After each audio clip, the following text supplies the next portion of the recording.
Кедейліктің де сынағы бар. Бір кісінің тұрмысы ауыр боп, тапқан азын-аулақ тиын тебені ішер асына жетпей, қысқа жіп күрмеуге келмей, қатты тарығады.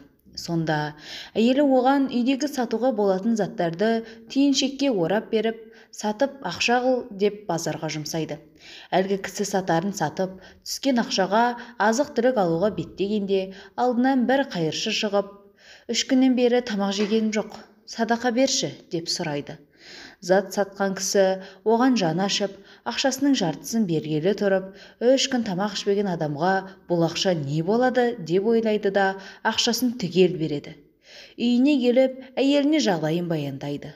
Әйелі оны естігенде қуанып, "Дұрыс деген екенсің. Бүгін екеумізге жүрек жалғайтын нәрсе бар ғой.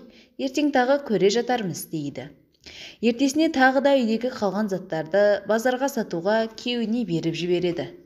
Күйеуі оны да сатып, қайтып келе жатқанда кешегі қайыршы қайта жолығып, "Ей, қайырымды адам, сенің бергеніңмен жүрегім жалғанып, жағдайым жақсарып қалды. Дегенмен, бүгіндікке әлі тамақ ішкенім жоқ. Егер мүмкіндігің болса, тағы да қарайлас маған" депті. Кедей өзі азын-аулақ ақшасының жартысын қайыршыға беріп, жартысына бір балық сатып алып үйге келеді.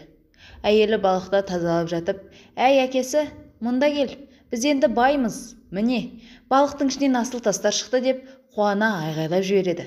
Екеуі теңіз маржандарын алақандарына салып, мәз-мейрам болып жатқанда, есік қағылып, арғы жағынан баяғы қайыршы көрінеді.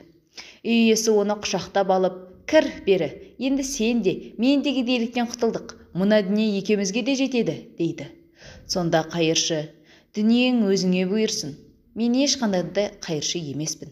Сені сынау үшін жіберген Алланың періштесімін. Алла саған риза болды" деп шығып жүре беріпті. Негізінен ақшасы жоқ адам кедей емес, арманы мен мақсаты жоқ адам кедей. Байлық пен кедейліктің шекарасы ақша емес, қанағат. Кім қанағат қылса, ол өзін әрқашан бай сезінеді.